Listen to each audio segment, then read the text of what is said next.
Saudara, penyidik Polda Metro Jaya telah menetapkan 15 orang tersangka atas kasus penculikan dan pembunuhan seorang kacap Bank BUMN. Polisi masih mendalami motif dan pesan yang dimiliki masing-masing tersangka. Kepala Bidang Humas Polda Metro Jaya, Komisaris Besar Ade Ari Syam Indradi menyatakan, saat ini ke-15 tersangka telah dilakukan penyelidikan secara intensif. Dan dari 15 orang yang ditangkap, 9 diantaranya ditangkap oleh Subdit Jatanras. Sedangkan 6 orang lainnya diringkus Subdit Resmob Polda Metro Jaya. Ade Ari menegaskan pihak polisian akan mengungkap kasus ini secara transparan. Kini penyidik masih mendalami peran dari masing-masing tersangka dan menyelidiki motif dibalik penculikan serta pembunuhan Kepala Cabang Bank BUMN. Ada 15 orang yang diamankan. 15 orang yang diamankan, ya. 6 orang diantaranya itu diamankan oleh rekan-rekan dari Subdit Resmob. Kemudian 9 orang lainnya itu yang mengamankan adalah Subdit Jatanras.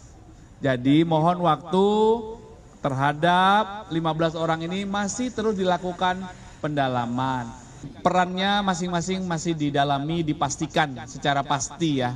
Sehingga nanti bisa disimpulkan dari 15 ini perannya masing-masing apa, berapa orang yang sudah ditetapkan sebagai tersangka, atau kemungkinan lainnya bagaimana, ini masih terus dikembangkan ya. Mohon waktu.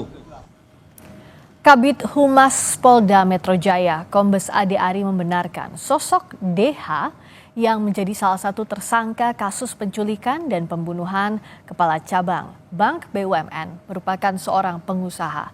DH diketahui memiliki usaha bimbingan belajar yang beroperasi secara daring.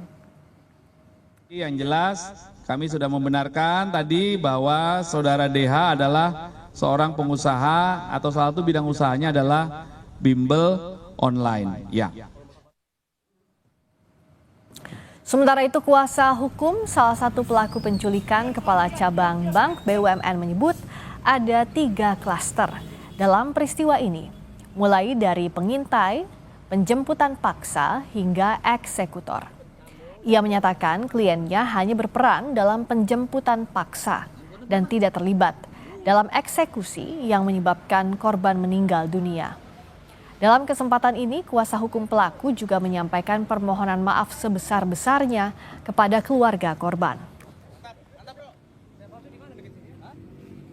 Mereka mengantar itu mereka juga dalam tekanan.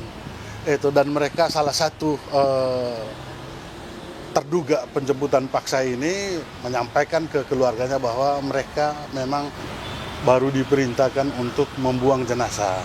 Jadi peran mereka itu sampai di situ. Perkembangan informasi soal ini akan disampaikan langsung jurnalis Kompas TV Jonah Hamonangan dan juru kamera Septa Yoga dari Polda Metro Jaya. Jonah, 15 orang sudah ditetapkan tersangka.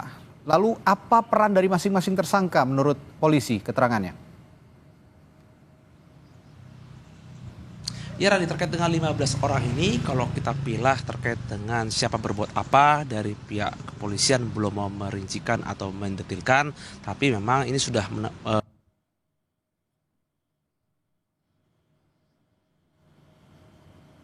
jadi 15. Jadi memang kalau menurut versi dari kuasa hukum ini ada 3 klaster, ada yang mengintai, ada yang menculik, dan ada yang mengeksekusi. Sedangkan dari pihak polisian sebelumnya sempat menjabarkan ada satu pihak yang melakukan eksekusi dan satu lagi adalah pihak yang menerima. Apakah ini sebagai pihak yang akhirnya membuang jenazah atau tidak, ini belum dijabarkan secara utuh. Memang kalau kita lihat kasus ini jadi viral di media sosial dan menyebar kemana-mana, ada yang menyebut bahwa ada oknum tertentu yang melakukan, namun ini belum bisa dipastikan atau belum bisa di-clearkan oleh pihak khususnya dari TNI Polri. Sebelumnya sempat dari salah satu tersangka meminta adanya perlindungan kepada TNI, itu saja ini menjadi tanda tanya apakah ada pihak lain atau ada institusi TNI di balik ini. Namun terkait dengan adanya penjabaran siapa berbuat apa dari masing-masing 15 ini, dari pihak Polda Metro Jaya, Kabid Humas tadi menyampaikan menunggu dulu khususnya hasil penyelidikan,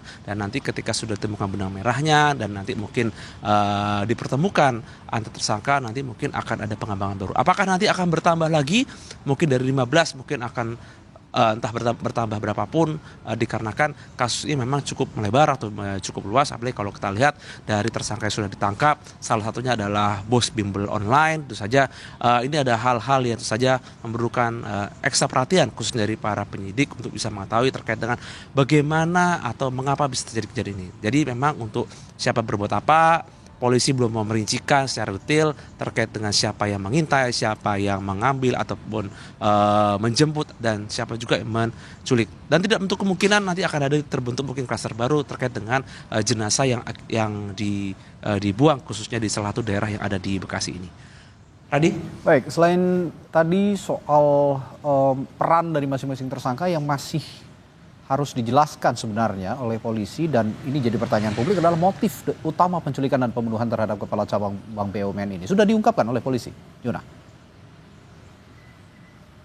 Ya Radi, ini adalah salah satu pertanyaan ditanyakan awak media terkait dengan motif, dan sampai sekarang belum terjawab apa yang menjadi motif utama. Kalau kita lihat di media sosial simpang siur terkait dengan adanya utang, kredit dan sebagainya, tapi dari pihak polisian belum mau mendetailkan atau menjabarkan terkait dengan motif utama. Kalau kita lihat dari adanya klaster atau mungkin dari jumlah tersangka yang sangat banyak, atau bisa katakan ini sebenarnya cukup detail ya terkait siapa berbuat apa, tentu saja ini sudah direncanakan dan ada hal-hal yang pasti sudah dihitung cermat terkait dengan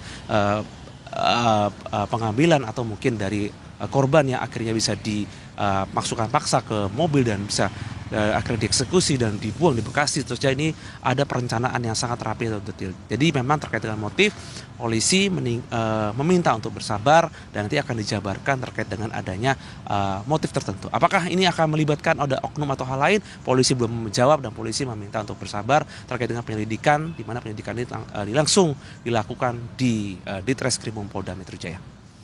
Radi? Baik John, terima kasih laporan langsung Anda. Jona Hamonangan dan juru kamera Septa Yoga dari Polda Metro Jaya.